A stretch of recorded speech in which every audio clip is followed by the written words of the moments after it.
नमस्कार, आप देख रहे हैं एफएम न्यूज और मैं हूं आपके साथ में शोभित पाठक। बुलेटिन की शुरुआत करेंगे इस वक्त की अहम खबर के साथ।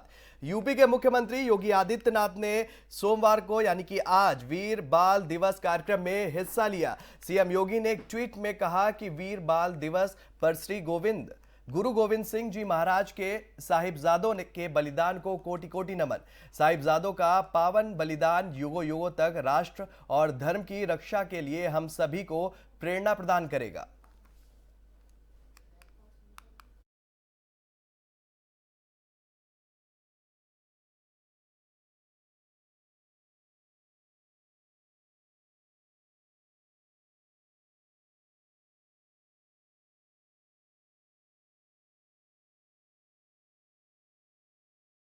और बढ़ते हैं अगली खबर की तरफ। आप राज्यसभा सांसद संजय सिंह ने मुरादाबाद वो पहुंचे और इस दौरान उन्होंने पीएम मोदी पर जमकर हमला बोला। उन्होंने कहा कि पीएम एक एक्टर के दो किरदार निभा रहे हैं और वो जब संसद में होते हैं तो मास्क लगाकर अनुशासित बच्चे की तरह नजर आते हैं, लेकिन शाम को शादी में बिना मास्क के नजर आते हैं। संजय सिंह ने बीजेपी पर भगवा को लेकर निशाना साधते हुए कहा कि देश के वास्तविक मुद्दों से ध्यान भटकाने के लिए भाजपा ये सब प्रोपेगेंडा कर रही है। और जहां तक पठान फिल्म के विरोध की बात है तो उस फिल्म की नजर से देखना चाहिए, वरना कल और लोग भी खड़े होकर कहेंगे कि हरे रंग के कपड़े पहन लिए या काले रंग के कपड़े पहन लिए। और भगवा का सम्मान देश के हर व्यक्ति वो करता है। वहीं कल मेरठ की ट्रिब्यूनल द्वारा अमरोहा जनपद में सीईए प्रोटेस्ट के दौरान हुई हिंसा और तोड़फोड़ करने वाले आरोपियों से 4.25 लाख की रिकवरी पर पूछे गए सवाल पर संजय सिंह ने सीधे तौर पर तो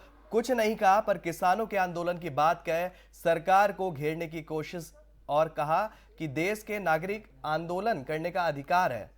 इस तरह से वसूली ठीक नहीं है। दरअसल संजय सिंह मुरादाबाद में आयोजित एक कार्यकर्ता सम्मेलन में हिस्सा लेने पहुंचे थे, जिसके बाद उन्होंने मीडिया से बात करते हुए अपनी बात कही।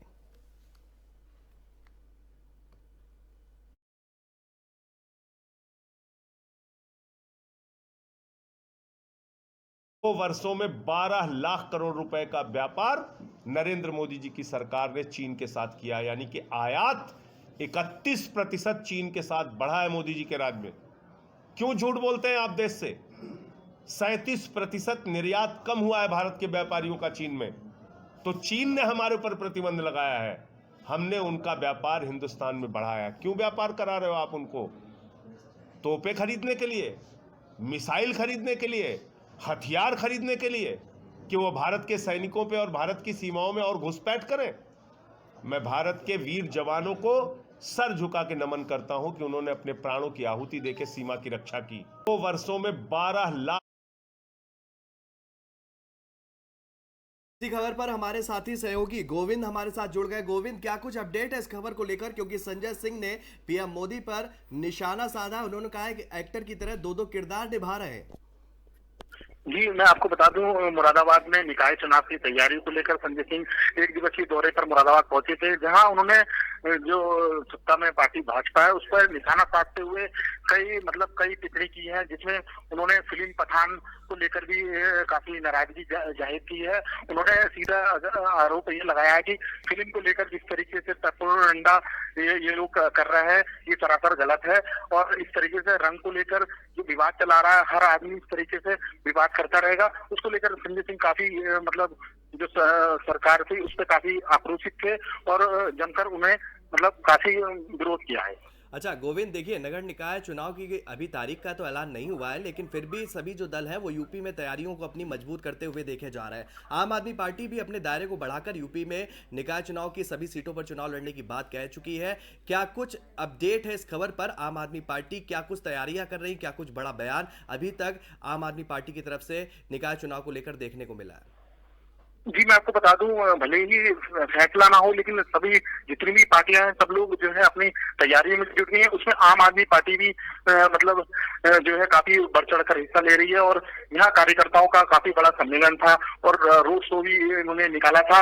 उसमें जो है निकाय चुनाव को लेकर ही सब चीजें इन्होंने अपनी बात रखी और कार्यकर्ताओं से मजबूती से चुनाव लड़ने के लिए उन्होंने कहा। अच्छा गोविंद, देखिए संजय सिंह का एक बयान आया था पिछले कुछ दिनों पहले। उन्होंने कहा था कि सभी सीटों पर चुनाव लड़ेंगे। क्या अभी वो अपने इस बयान पर, इस बात पर कायम है? क्या आम आदमी पार्टी यूपी में निकाय चुनाव में सभी सीटों पर अपने प्रत्याशी को उतारेगी? जी हाँ, मैं आपको बता दूं, कल जो यहाँ मीटिंग हुई है तो वहाँ मुरादाबाद में के साथ पूरे यूपी में उन्होंने ये कहा है कि हम सभी सीटों पर चुनाव लड़ेंगे और चुनाव सभी सीटों पर लड़ने की उन्होंने घोषणा की है। चलिए, तमाम जानकारी के लिए गोविंद आपका बहुत बहुत धन्यवाद। तो सीधी तौर पर देख सकते हैं कि आम आदमी पार्टी जो है वो निकाय चुनाव की तैयारियों के लिए जो यूपी में अपने दायरे को बढ़ा रही है और अपने आप को मजबूत दिखाने की भी कोशिश कर रही है। और लगातार इस निकाय चुनाव की कमान जो है वो सांसद संजय सिंह ने संभाल रखी है और उन्होंने एक कार्यक्रम के दौरान पीएम मोदी पर निशाना भी साधा। उन्होंने कहा कि ये एक्टर की तरह व्यवहार करते हैं पीएम मोदी और एक्टर की तरह दो दो किरदार निभा रहे हैं। संसद में तो वो एक अनुशासित बच्चे की तरह नजर आ रहे हैं, लेकिन जब शादी समारोह में जाते हैं तो वो मास्क का प्रयोग नहीं करते हैं।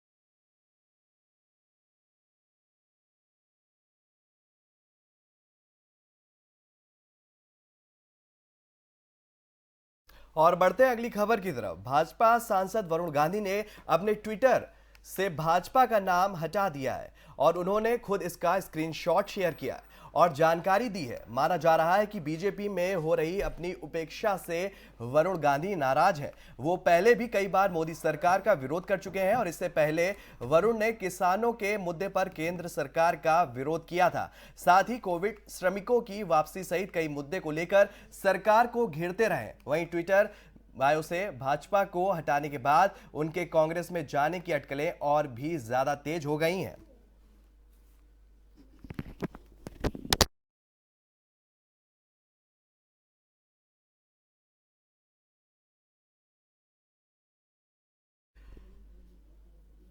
तो कह सकते हैं वरुण गांधी ने ट्विटर से अपने बीजेपी के नाम को हटा दिया और उसका खुद स्क्रीनशॉट उन्होंने शेयर किया है और इस कदम से जो उनकी कांग्रेस में जाने की अटकलें हैं वो भी अब तेज होती हुई नजर आ रही हैं। और इसी खबर पर हमारे साथी सहयोगी अविरल जुड़ गए हैं। अविरल, क्या कुछ अपडेट है इस खबर को लेकर? क्योंकि वरुण गांधी लगातार बीजेपी पर ही निशाना साधते रहे हैं और उन्होंने एक स्क्रीनशॉट शेयर किया जिसमें उन्होंने बीजेपी का नाम हटा दिया है। क्या कुछ कहना चाहेंगे? बिल्कुल शोभित, देखिए आपको बता दें, जिस तरीके से भारतीय जनता पार्टी के बड़े नेता वरुण गांधी उन्होंने आज अपने ट्विटर हैंडल से भारतीय जनता पार्टी का नाम हटा दिया है। इससे कहीं ना कहीं उन जो है भारतीय जनता पार्टी के खेमे में भी एक अजीब सी असमंजस की स्थिति है। हालांकि दूसरी तरफ देखा जाए तो जिस तरीके से वरुण गांधी लगातार भारतीय जनता पार्टी पर निशाना साधते रहे अपनी सरकार में रहते हुए भी, आप समझिए जिस तरीके से कोरोना काल के दौरान में उन्होंने केंद्र की मोदी सरकार पर लगातार निशाने साधे थे। उन्होंने बताया था कि श्रमिकों की जो कामगार मजदूर है उनकी हालत स्थिति दयनीय होती जा रही है और केंद्र सरकार कोई काम नहीं कर पा रही।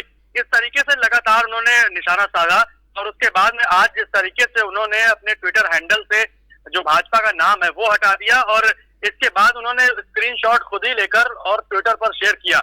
यानी कि अब देखा जाए तो इसके सियासी मायने भी कई निकलते हुए नजर आ रहे हैं। ऐसे में लोग कयास से लगा रहे हैं कि क्या वरुण गांधी अब भारतीय जनता पार्टी को छोड़कर कांग्रेस की तरफ अपना रुख कर रहे हैं। ये तमाम इस तरीके से राजनीतिक जो चर्चाएं हैं वो तेज होती हुई नजर आ रही है। हालांकि कुछ समय बाद ही ये चीज क्लियर हो पाएगी कि आखिर इसके मायने क्या है। उन्होंने और सीधे तौर पर एक चीज और भी देखी जा रही है कि वो अपनी भारतीय जनता पार्टी में अपनी जो उपेक्षा है वो उसको कहीं ना कहीं महसूस कर रहे हैं। इस वजह से उन्होंने शायद ऐसा कदम उठाया है। शोभित जी अविरल, देखिए इससे पहले भी वो कई बार सरकार पर यानी कि बीजेपी सरकार पर निशाना साध चुके हैं। किसान आंदोलन हुआ था, उसको लेकर उन्होंने मांग की। बेरोजगारी के मुद्दे पर उन्होंने कई बार निशाना साधा बीजेपी पर और अपनी उपेक्षा का जिक्र जो है उन्होंने खुलकर नहीं किया है, लेकिन जो स्क्रीनशॉट शेयर किया उससे लगातार उनकी उपेक्षा होने की बात कही जा रही है। क्या अभी इसके बाद कोई वरुण गांधी का बड़ा बयान या कुछ इस तरह की अटकलें जो लगती हुई नजर आ रही है उसको लेकर कुछ स्थिति साफ होती हुई दिखाई दे रही है? शोभित देखिए, जिस तरीके से उन्होंने अपने ट्विटर हैंडल से भाजपा का नाम हटा दिया है, तो ऐसे में सीधे तौर पर ये नाराजगी तो साफ नजर आ रही है कि कहीं ना कहीं कुछ न कुछ ऐसी बात तो है जिसको लेकर वरुण गांधी ने ऐसा कदम उठाया है। हालांकि ये छोटा कदम नहीं है, ये बड़ा कदम है, और उसके बाद में भारतीय जनता पार्टी भी इस पर कुछ न कुछ एक्शन लेती। दूसरी तरफ वरुण गांधी के बारे में भी चर्चाएं हो रही है कि कहीं ना कहीं वो कांग्रेस की तरफ जा सकते हैं। हालांकि अभी उनकी इस तरीके की कोई प्रतिक्रिया नहीं आई है, लेकिन जिस तरीके से देखा जाए लगातार। चलिए, अविरल से हमारा जो है संपर्क टूट गया है, फिर से जुड़ने की कोशिश करेंगे। तो कह सकते हैं वरुण गांधी अपनी ही पार्टी पर लगातार हमलावर है, और ये हमला आज से नहीं, ये हमला काफ़ी दिनों पहले से ही जारी है। और अब जो बात निकलकर वो सामने आ रही है कि अपनी उपेक्षा की बात जो है सियासी गलियारों में चल रही है कि वरुण गांधी की उपेक्षा हो रही है, इसके चलते उन्होंने ये कदम उठाया है। इस कदम से उनकी कांग्रेस में जाने की अटकलें भी अब तेज होती जा रही हैं, लेकिन अभी आधिकारिक तौर पर इसका कोई भी ऐलान नहीं किया गया है।